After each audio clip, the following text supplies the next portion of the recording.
제4부 40장 1. 케이트는 푹신한 쿠션에 파묻힌 채 의자에 기대고 앉았다. 온몸에 전율이 일면서 솜털들이 하나하나 곤두서고 얼음장 같은 고통이 살을 애는 것 같았다. 그녀가 나지막하게 중얼거렸다. 이제 진정해야지. 마음을 가라앉혀. 상처를 받아서는 안 돼. 잠시 생각을 멈춰. 빌어먹을 코올리게 녀석 같으니라고? 문득 그녀에게 지금과 똑같은 정오심을 갖게 만들었던 또 하나의 유일한 인물이 떠올랐다. 그것은 새뮤얼 해밀턴이었다. 새하얀 특수임에 볼이 발그레했던 그는 웃음 띤 눈으로 그녀의 살 가죽을 젖히고 그 속까지 들여다보는 것 같았다. 케이트가 붕대를 감은 집게 손가락으로 목에 걸린 가느다란 쇠줄을 찾아내어 끌어당겼다. 사슬 끝에 연결된 물건들이 코르셋 밖으로 끌려 나왔다. 사슬에는 금고 열쇠 2개와 붓꽃 모양의 피인으로 장식된 금시계 하나, 마개에 꼬리가 달린 작은 금속 튜브 하나가 매달려 있었다. 그녀가 아주 조심스럽게 튜브의 마개를 비틀어 열었다. 그리고는 양무릎을 쭉 편 뒤 튜브를 흔들어 젤라틴 질의 캡슐을 꺼냈다. 그녀는 캡슐을 불빛에 비추어 보았다. 캡슐 안에 든 흰색 결정체가 보였다. 모르핀 6알 충분한 양이었다. 케이트는 아주 천천히 캡슐을 튜브 속에 집어넣고 마개를 돌려서 닫은 다음 쇠줄을 옷 속으로 집어넣었다. 칼이 내뱉은 마지막 한마디가 그녀의 머릿속에서 떠나질 않았다. 당신이 두려워하는 걸 보니 기뻐요. 케이트는 머릿속에서 윙윙 울려대는 그 소리를 떨쳐버리기 위해 큰 소리로 그 말을 되뇌었다. 반복된 울림은 멈추었으나 대신 강렬한 인상이 마음속에 떠올랐다. 그녀는 그 인상을 마음속에 내버려 둔 채 다시 찬찬히 분석해 보기로 했다. 2. 겹방을 만들기 전의 일이었다.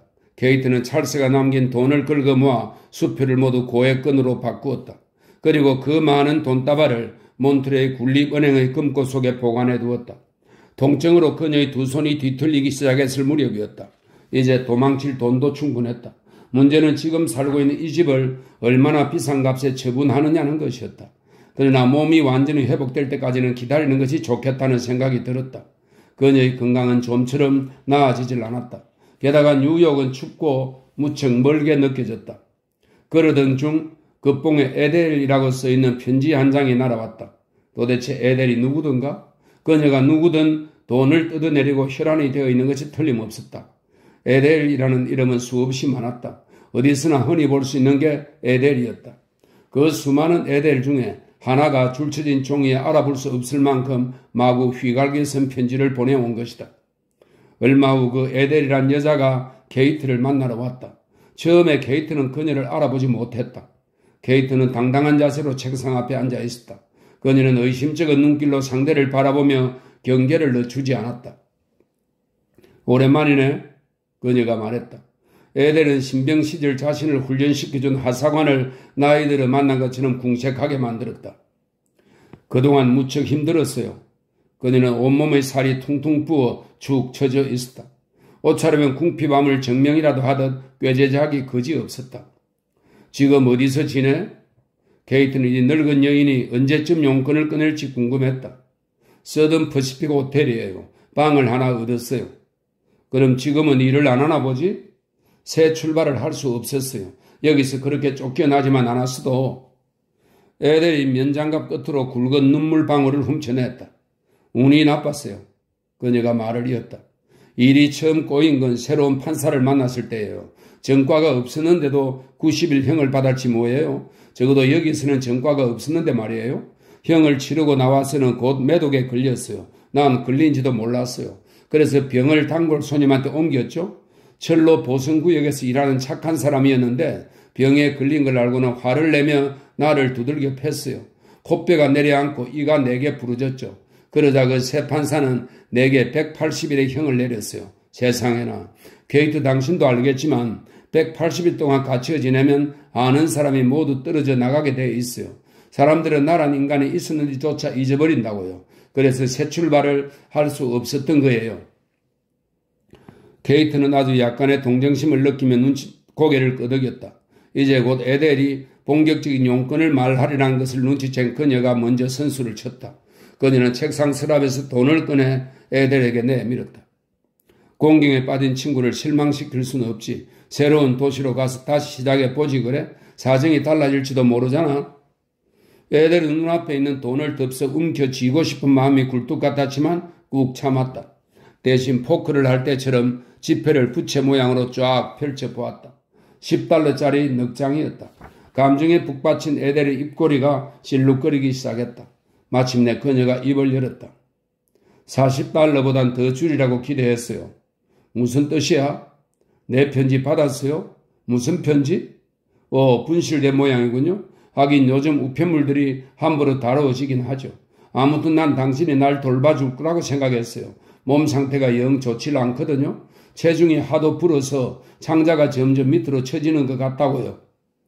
애들이 한 차례 숨을 돌리고는 다시 빠르게 말을 이었다. 미리 연습을 해온 모양이었다.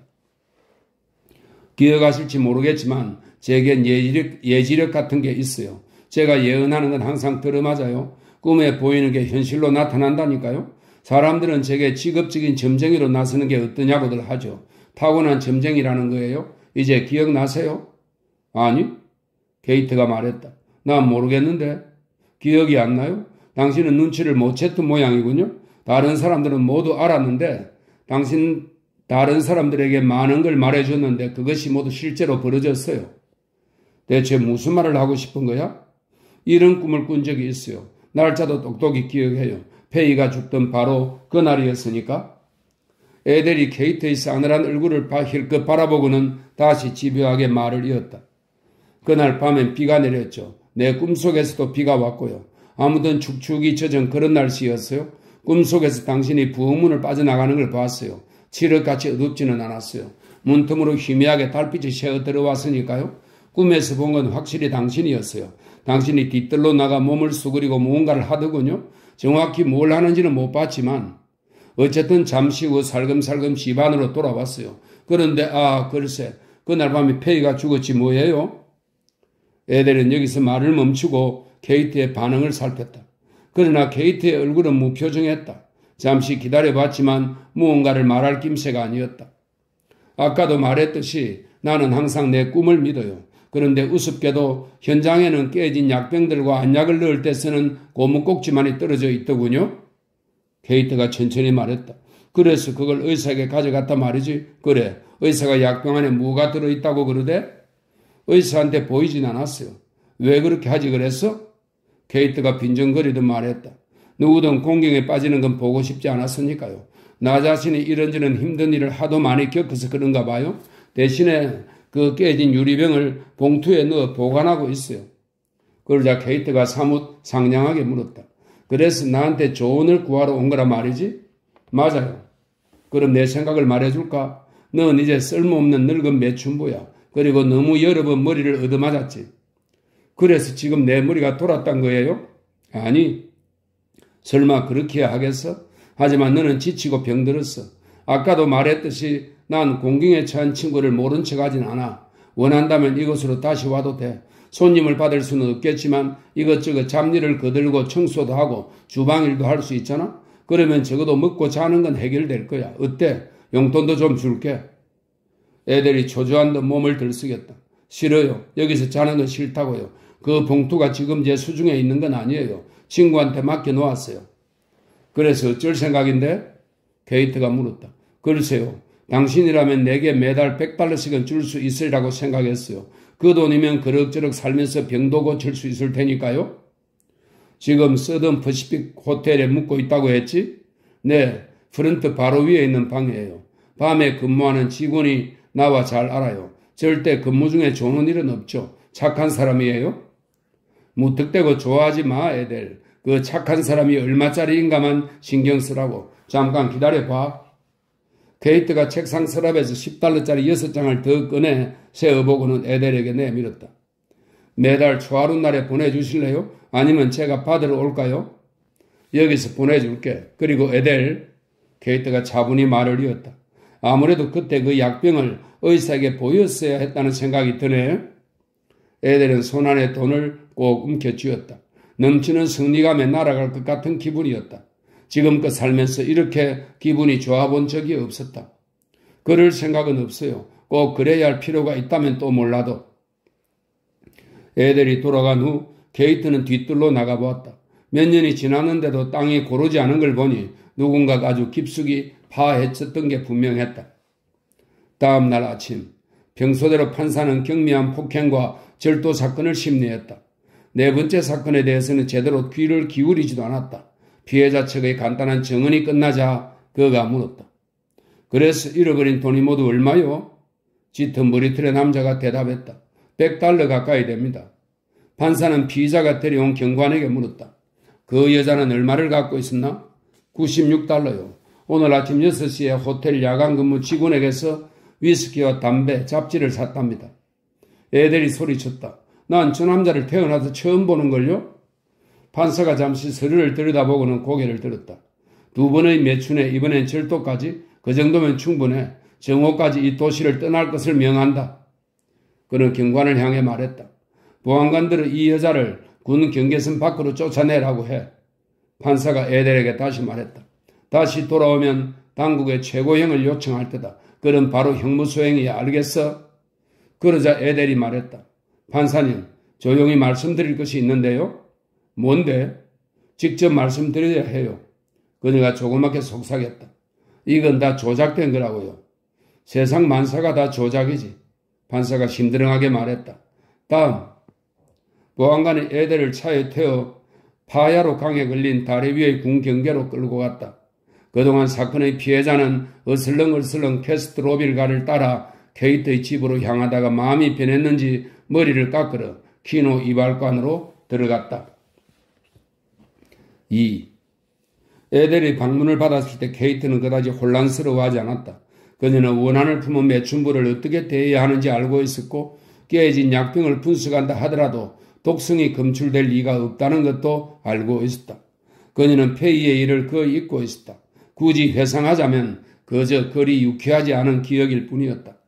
그러나 차츰 케이트는 자신이 그 일을 여전히 생각하고 있다는 것을 깨닫게 되었다. 어느 날 밤 식료품 구입 목록을 훑어보고 있는데 문득 어떤 생각이 그녀의 가슴 속으로 뛰어들어왔다. 그것은 반짝이는 별똥별처럼 순간적으로 왔다가 사라졌기 때문에 그녀는 하던 일을 멈추고 그 정체가 무엇인지 되짚어 보아야 했다. 그 생각 속에 찰스의 거무스름한 얼굴이 비치는 건 왜일까? 세뮤얼 해밀턴의 수수께끼 같은 장난기 섞인 두 눈이 자꾸 어리는 건 웬일일까? 그리고 그 섬광처럼 스쳐간 생각 때문에 온몸이 떨리고 두려워지는 건 또 무슨 까닭일까? 케이트는 생각을 떨쳐버리고 하던 일로 되돌아갔다. 그러나 찰스의 얼굴이 어깨너머에서 자신을 내려다보고 있는 것 같았다. 손가락에 쑤시기 시작했다. 답답하고 불안한 화요일 밤이었다. 서커스를 부리기엔 손님이 너무 없었다. 케이트는 이 집의 여자들이 자기를 어떻게 생각하는지 알고 있었다. 그들은 케이트를 몹시 두려워했다. 케이트가 그런 식으로 여자들을 관리했기 때문이다. 그녀를 미워하는지도 모르지만 그런 건 별 문제가 되지 않았다. 중요한 것은 그들이 케이트를 신뢰한다는 사실이었다. 그녀가 세운 규칙을 정확하게 지키기만 하면 케이트는 그들을 보살피고 보호해 주었다. 거기에 사랑이나 존경 같은 것은 없었다. 잘했다고 상을 주지는 않았지만 규칙을 위반하면 2번까지 벌을 주고 3번째는 가차없이 내쫓았다. 여자들은 이유 없이 처벌을 받지는 않는다는 점에서 안도했다. 케이트가 집안을 돌아다닐 때면 여자들은 애써 무심한 척했다. 케이트는 그 사실을 알고 있었고 오래 걸으려니 했다. 그러나 그날 밤만은 혼자라는 느낌이 들지 않았다. 찰스가 나란히 옆에서 걷는 것 같기도 하고 뒤에서 따라오는 것 같기도 했다. 그녀는 식당을 통해 부엌으로 들어가서 아이스박스를 열고 들여다보았다. 쓰레기통 뚜껑을 열고는 혹시 낭비가 없는지도 살폈다. 매일 밤 하는 일이었지만 그날 밤에는 특별히 더 꼼꼼하게 확인했다. 케이트가 휴게실에서 나가자 여자들은 서로의 얼굴을 바라보면서 이상하다는 듯 어깨를 들썩였다. 검은 머리 조와 이야기를 나누던 엘로이즈가 말했다. 왜 저런데요? 나도 모르겠는데 왜 그럴까? 무척 불안해하는 것 같아요. 싸움이라도 했나 보지? 무슨 싸움이요? 잠깐, 조가 말했다. 나도 모르고 너도 모르는 일이야. 무슨 말인지 알겠어요. 남의 일에 상관하지 말란 거죠? 눈치 한번 빠르군. 조가 말했다. 그냥 모른 척 하자고. 우리가 나설 일이 아니잖아. 알고 싶지도 않아요. 헬로이즈의 대꾸에 조가 무릎을 치며 말했다. 진작 그랬어야지. 그동안 케이트가 집안을 한 바퀴 둘러보고 돌아왔다. 난 이제 자야겠다. 그녀가 조에게 말했다. 꼭 필요하지 않으면 깨우지 마. 시키실 일이라도? 차 좀 끓여와, 엘로이즈. 다림질은 다 했니? 네, 마담. 썩 잘 다리지 못했군. 네. 케이트는 불안했다. 그녀는 서류들을 가지런히 챙겨서 책상 속 정리함에 집어넣었다. 잠시 후 조가 차 쟁반을 들고 들어오자 그것을 침대 옆에 내려놓으라고 지시했다. 케이트는 베개에 기댄 채 차를 홀짝이며 생각을 정리해 보았다. 왜 뜬금없이 찰스가 생각나는 걸까? 그때 문득 한 가지 생각이 떠올랐다. 찰스는 영리했다. 세뮤얼 해밀턴 역시 괴짜이긴 하지만 영리한 사람이었다. 두려움에 쫓기면 이런 생각도 나는 걸까? 이 세상에는 영리한 사람들이 있다. 샘과 찰스는 이미 죽었지만 또 다른 영리한 사람들이 있을런지 모른다. 케이트는 아주 천천히 생각을 이어갔다. 만약 땅속에서 약병을 파낸 것이 나였다면 나는 어떤 생각을 하고 어떤 행동을 했을까? 가슴 속에서 공포감이 고개를 쳐들었다. 왜 병을 깨뜨려서 파묻었을까? 그것은 분명 독약이 아니었다. 그런데도 왜 땅속에 파묻은 걸까? 무엇이 그녀로 하여금 병을 파묻게 했을까? 중심가의 도랑 속에 내던지든지 쓰레기통에 던져버렸어야 했다. 의사 와일드는 이미 세상을 떠났다. 그러나 그가 어떤 진료 기록을 남겨놓았는지는 알 수 없었다. 만약 그녀가 유리병을 발견하여 내용물을 알아냈다고 가정해보자. 그녀는 알만한 사람에게 이렇게 묻지 않았을까? 파두 기름을 사람에게 먹이면 어떻게 될까? 아주 조금씩 오랜 기간 동안 꾸준히 먹였다면? 그 결과를 그녀는 이미 알고 있었다. 누구라도 알았을 것이다. 만약 돈 많은 마담이 새로운 젊은 여자에게 전 재산을 넘기겠다는 유언을 남기고 죽었다면? 누구든 이 말을 듣고 제일 먼저 무슨 생각이 떠오를지 케이트는 너무나 잘 알고 있었다. 에델을 그냥 놓아주다니 내가 제정신이었을까? 이제는 그녀를 찾을 길이 없었다. 에델에게 돈을 주고 구슬려 그 유리병을 내놓게 만들었어야 했다. 유리병은 지금 어디에 있을까? 봉투 속에 넣었다고 했는데 그 봉투는 어디에? 이제 와서 에델을 어떻게 찾는담?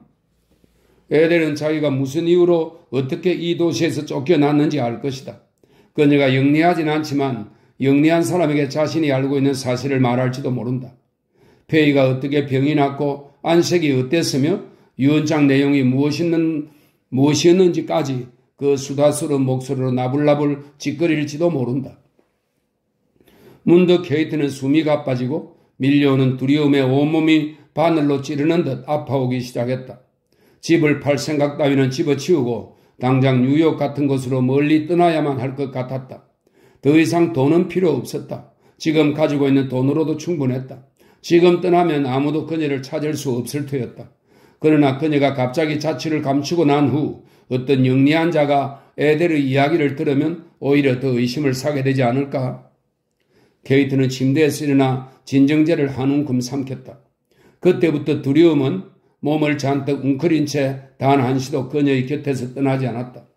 손의 통증이 관절염으로 악화되었다는 의사의 말을 들었을 때 그녀는 오히려 기쁘기까지 했다.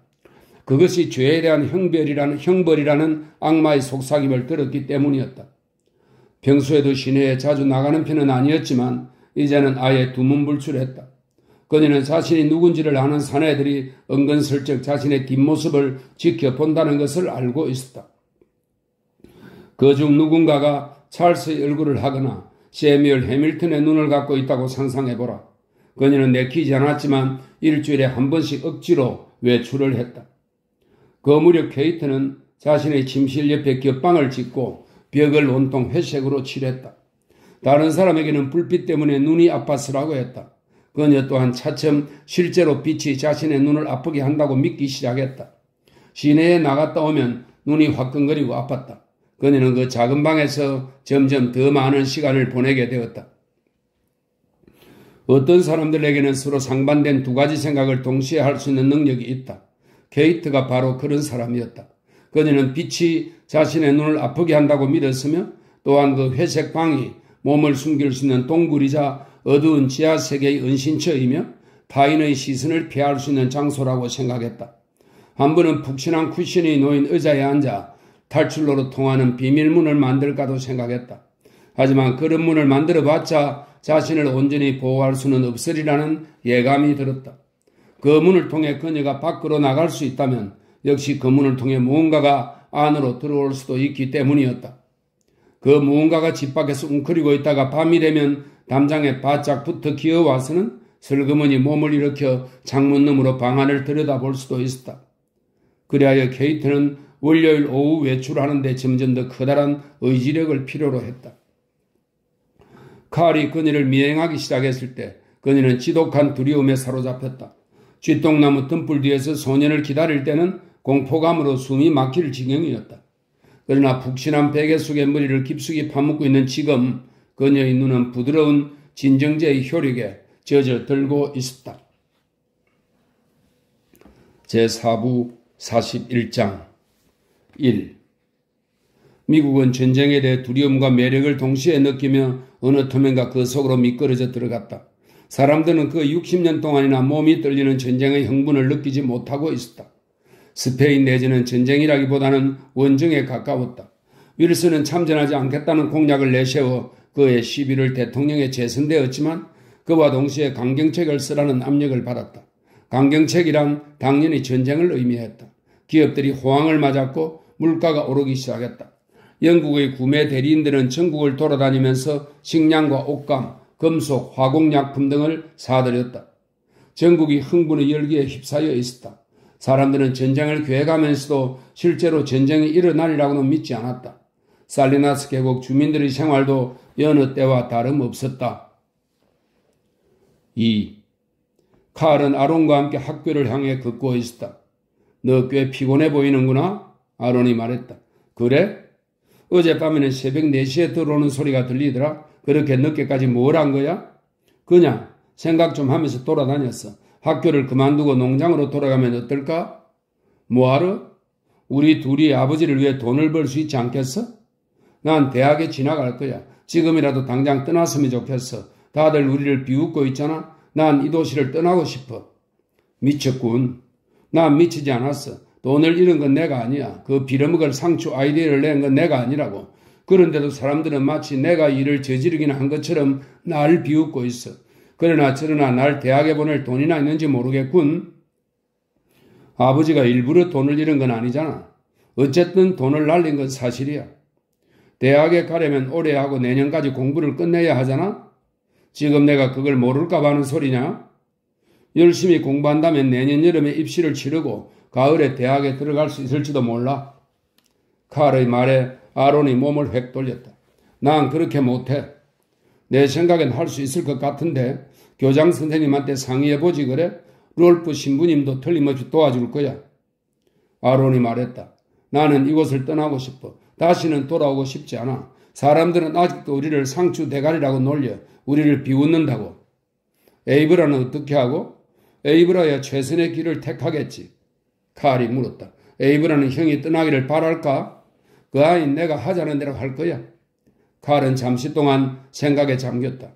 지금부터 내 얘기 잘 들어. 나는 지금부터 돈을 벌어볼 생각이야. 형이 열심히 공부해서 1년 앞당겨 시험에 통과하면 대학을 졸업할 때까지 내가 도와줄게.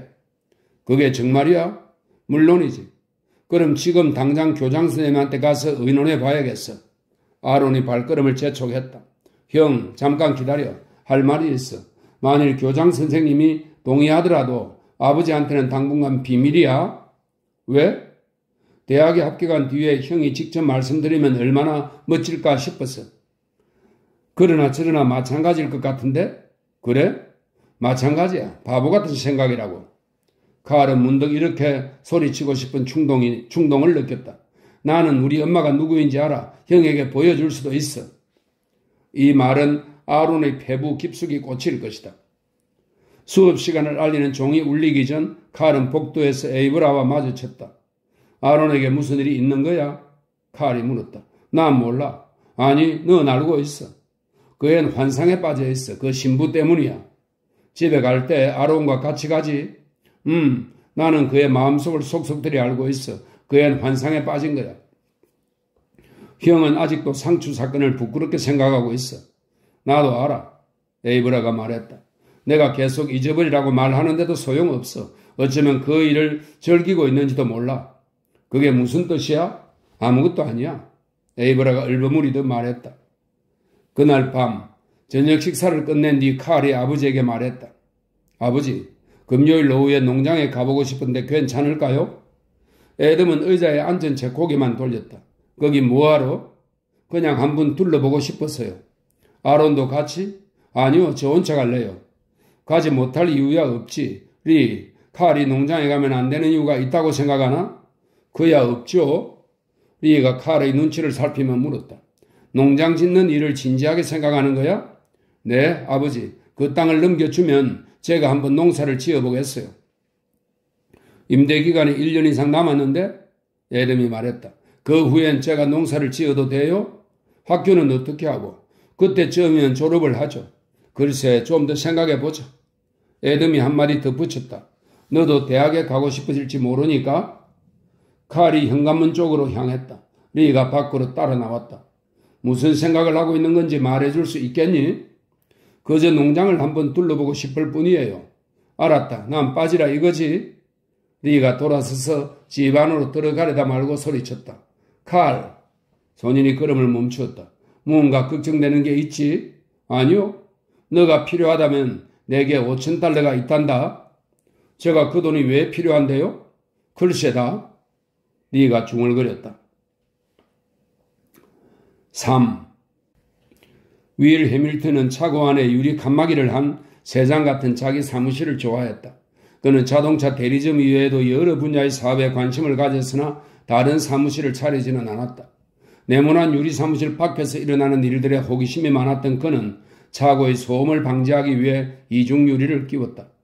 윌은 붉은색 가죽을 씌운 커다란 회전 의자에 앉아 대부분의 시간을 보내며 자기 인생을 즐겼다. 동부에서 광고업으로 성공한 그의 동생 조에 대해 사람들이 얘기를 하면 그는 항상 자신은 작은 연못의 큰 개구리라고 짐짓 겸손하게 말했다. 난 그저 시골 촌놈이라 대도시로 진출하기가 겁나. 그는 이렇게 말했을 때 을의 사람들에게서 터져 나오는 웃음소리를 좋아했다. 그 웃음은 친구들이 자신의 부를 인정하고 있다는 증거였기 때문이다. 어느 토요일 아침 칼이 그를 만나러 왔다. 윌의 당황해하는 표정을 보고 그가 자기 소개를 했다. 저는 칼 트레스크입니다. 아, 그렇군. 이제 제법 청년티가 나는군 그래? 아버지와 같이 왔나? 아닙니다. 저 혼자 왔어요. 일단 앉게. 아직 담배는 안 피우지?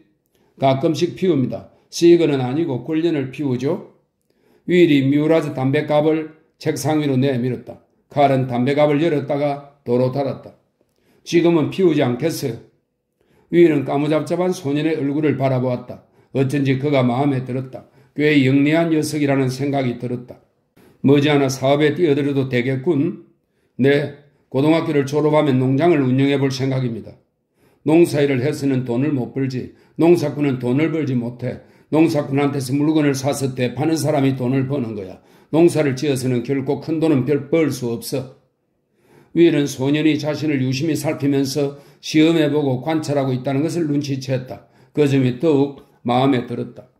칼은 이미 무언가 작정한 바가 있었지만 먼저 이렇게 말했다. 해밀턴 아저씨, 아직 아이가 없으시죠? 아쉽게도 그렇단다. 아주 속상해. 그런데 그런 걸 왜 묻지? 칼은 그의 질문을 무시하고 다시 물었다. 제게 충고를 해주시겠어요? 윌은 아주 기뻤다. 도움이 될 수 있다면야 나도 기쁘지. 알고 싶은 게 뭔가? 칼은 더욱더 윌 해밀턴이 마음에 들게 행동했다. 그는 솔직함을 무기로 내세웠던 것이다. 전 큰 돈을 벌고 싶어요. 어떻게 하면 되죠? 윌은 터져나오려는 웃음을 간신히 참았다. 순진하기 짝이 없는 말이었지만 칼이 천진하다고는 생각되지 않았다.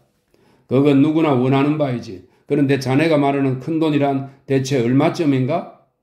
2만 내지 3만 달러요. 이런 윌이 끽 소리를 내며 의자를 앞으로 끌어당겼다. 그러고는 크게 웃었다. 비웃음은 아니었다. 칼도 윌을 따라 살짝 웃었다. 윌이 물었다. 그만한 돈을 벌려는 이유가 뭔지 알 수 있을까? 네. 칼이 뮤라즈 담배갑을 열고는 타원형의 코르크 필터가 달린 담배 한 개비를 꺼내 불을 붙였다. 말씀드리죠. 윌이 흥미롭다는 표정으로 의자를 뒤로 젖혔다. 저희 아버지가 큰 돈을 잃으셨어요. 알고 있네. 상추를 싣고 대륙횡단을 하지 말라고 주의를 드렸지. 그러셨어요? 왜 그러셨죠? 성공한다는 보장이 없었으니까. 사업가는 자기 자신을 보호해야 해. 사고가 일어나면 끝장이야. 그런데 사고가 났지. 어서 얘기를 계속해 보게. 아버지가 잃은 돈만큼 벌어서 돌려드릴 생각입니다. 그 말에 윌의 입이 떡 벌어졌다. 왜? 그냥 그러고 싶어요. 윌이 물었다. 아버지를 좋아하나? 네. 윌의 살찐 얼굴이 일그러지면서 추억 하나가 싸늘한 바람처럼 그를 스치고 지나갔다. 과거가 천천히 되살아난 것이 아니라 그 숱한 세월이 일순간의 성광처럼 나타난 것이다. 하나의 풍경이, 감정이, 절망이 마치 고속 카메라가 세계를 멈추게 한 것처럼 그렇게 정지해 있었다. 세뮤얼 해밀턴이 새벽녘 하늘로 날아오는 제비처럼 근사한 모습으로 번쩍 나타났다가 이내 사라졌다. 어두운 불꽃처럼 찬란하고 사색적인 톰, 혁명의 기운을 탄 유나, 사랑스러운 몰리, 웃음이 많은 대시, 꽃향기처럼 방안을 가득 채우는 달콤함을 지닌 잘생긴 조지, 그리고 귀여운 막내둥이 조까지 모두들 아무런 노력 없이도 가족에게 소중한 선물을 안겨주었었다.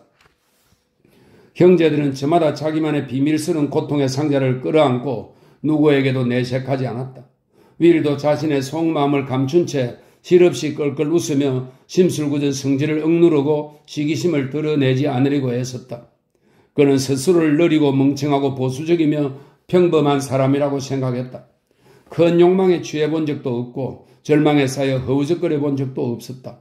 그는 항상 주변을 맴돌면서 신중함과 이성, 성실함이라는 타고난 재능으로 힘겹게 가족이라는 테두리에 매달려 왔다. 장부를 정리하고 변호사를 대고 장의사를 부른 사람도 그였고 그 비용을 지불한 사람도 그였다. 다른 식구들은 자신들이 윌을 필요로 하고 있다는 사실조차 깨닫지 못했다. 윌은 돈을 벌고 그 돈을 지키는 데 재능이 있었다. 그 유일한 재능 때문에 해밀턴과 사람들 모두가 자신을 얕잡아 본다고 그는 생각했다. 그럼에도 불구하고 그는 끈질기게 가족을 사랑했다. 가족들이 실수를 저질렀을 때 구해주기 위해 그는 항상 돈을 들고 그들의 곁을 지켰다. 그는 가족들 모두가 자신을 부끄럽게 여긴다고 생각했고 그들로부터 인정을 받기 위해 지독하게 노력했다. 그 모든 것이 얼음처럼 차디찬 바람이 되어 그의 온몸을 훑고 지나갔다. 카를 바라보는 그 약간 튀어나온 두 눈이 축축하게 젖어 있었다. 해밀턴 씨 왜 그러세요? 어디가 불편하세요? 윌은 가족들의 존재를 느끼긴 했지만 이해하지는 못했다. 해밀턴 가족들도 이해와는 상관없이 그저 그를 받아들였다. 그러던 차에 지금 이 소년이 나타난 것이다. 윌은 소년을 이해하고 느끼고 인정했다. 이 소년이 자신의 아들이나 동생 또는 아버지였다면 얼마나 좋았을까. 차디찬 바람길 같은 옛 추억이 카를 향한 온정으로 변했다. 그러자 문득 배가 뒤틀리고 무언가가 폐부를 깊이 찌르는 듯한 느낌이 들었다. 윌은 일부러 유리 사무실 쪽으로 관심을 돌렸다. 칼은 의자에 앉아 잠자코 기다렸다. 윌은 자신이 얼마나 오랫동안 침묵을 지키고 있었는지 알지 못했다. 생각 좀 하느라고 그랬네. 그가 더듬거리듯 말했다. 그러고는 근엄한 목소리로 말을 이었다. 자네가 내게 질문을 했지? 알다시피 나는 사업가네. 그래서 무엇이든 거저 주는 법은 없어. 돈을 받고 팔아야 하니까? 알고 있습니다. 칼은 긴장을 늦추지 않았다. 그러나 윌 해밀턴이 자신에게 호감을 갖고 있다는 것을 느낄 수 있었다. 윌이 말했다. 알고 싶은 게 있는데 솔직히 대답해 주겠나? 글쎄요. 칼이 대답했다. 마음에 드는군. 질문을 들어보지도 않고 딱 잘라 대답할 수는 없겠지. 아주 영리한 태도야. 정직하기도 하고. 이봐. 자네에겐 형이 하나 있지? 아버지는 자네보다 형을 더 좋아하고 말이야? 다들 그렇죠. 칼이 차분하게 말했다. 누구나 아론을 좋아해요. 자네는 어떤가? 좋아합니다. 적어도. 그래요. 좋아해요. 적어도라니? 가끔씩 형이 멍청하다고 생각하는 때가 있긴 하지만 어쨌든 그를 좋아해요. 그럼 아버지에 대해서는 어떻게 생각하나? 그분을 사랑합니다. 칼이 대답했다. 그런데 아버지는 형을 더 좋아하는군? 잘 모르겠어요. 아버지가 이런 돈만큼 벌어서 갖다 드리고 싶다고 했는데 이유가 뭐지? 평소 같으면 경계하듯 눈을 가느다랗게 떴겠지만 지금 칼은 눈을 크고 둥그렇게 뜨고 있었다. 마치 사방을 살피고 윌의 속마음을 꿰뚫어 버리는 듯이 칼은 가능한 한 본심을 털어놓을 작정이었다. 아버지는 선량한 분이에요. 칼이 말했다. 하지만 전 그렇지 못하기 때문에 아버지께 그것을 보상해 드리는 겁니다. 자네가 그렇게 하면 자네도 착한 사람이 되지 않겠나? 아니요. 그래도 나쁘죠.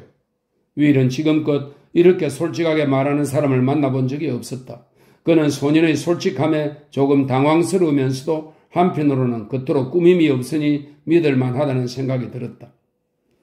하나만 더 묻지. 윌이 말했다. 반드시 대답하지 않아도 돼. 나라면 대답하지 않을 테니까. 내가 묻고 싶은 건 자네가 돈을 벌어 아버지께 드렸다고 가정해보자고. 그랬을 때 과연 자네가 돈으로 아버지의 사랑을 매수하려 했다는 생각이 안 들까? 맞아요. 그런 생각이 들겠죠. 그리고 그게 사실일 겁니다. 내가 알고 싶은 건 그것뿐이야. 이제 됐네. 윌이 몸을 약간 앞으로 숙이고 핏줄이 벌떡이며 땀이 흐르는 이마에 손을 얹었다. 여지껏 살면서 지금처럼 마음이 혼란스러운 적은 없었다.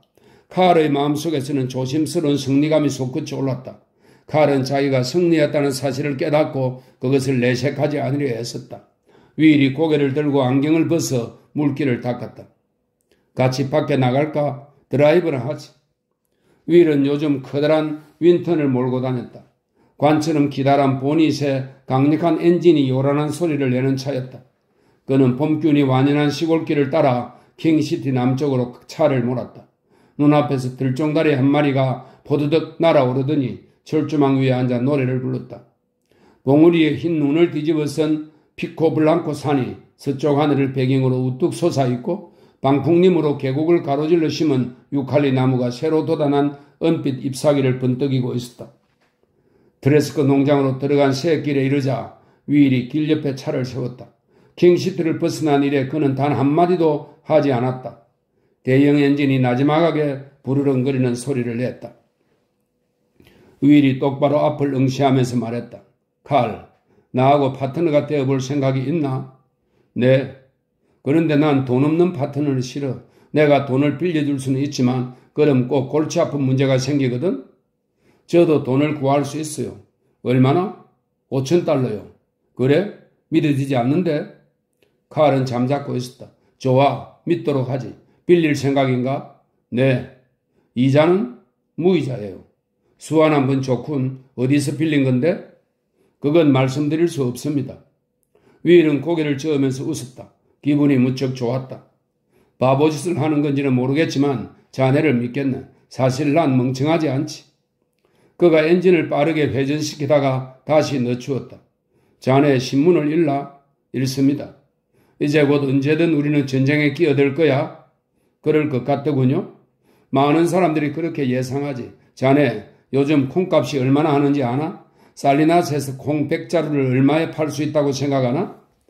확실치는 않지만 킬로그램당 6센트 내지 7센트는 받지 않을까요? 확실치 않다는 건 무슨 말이야? 그걸 어떻게 알았지? 아버지께 농장을 경영해 보겠다고 말씀드릴 생각이거든요. 그렇군. 하지만 자네는 농사일은 못할 거야. 그러기에 머리가 너무 좋으니까. 자네 부친의 소작이는 란탄이라는 친구야. 스위스계 이탈리아인인데 꽤 훌륭한 농사꾼이지. 그는 500에이커 정도를 경작하고 있어. 만일 우리가 킬로그램당 10센트를 보장해주고 씨를 빌려주면 그는 콩을 심을 거야. 그런 조건이라면 누구든 나설 테니까. 그렇게 하면 우리는 콩밭을 5,000에이커쯤 계약할 수 있지. 칼이 말했다. 시장 가격이 킬로그램당 6센트인데 10센트짜리 콩으로 뭘 어쩌시겠다는 거예요? 아차, 그렇지. 그러나 그걸 어떻게 장담하죠? 윌이 말했다. 우리는 파트너지? 그렇습니다. 그럼 그냥 윌이라고 부르게. 알겠어요, 윌. $5,000를 언제까지 구할 수 있나? 다음 주 수요일까지요. 자, 악수하세. 다부진 최고의 남자와 깡마르고 까무잡잡한 소년이 진지하게 악수를 나누었다.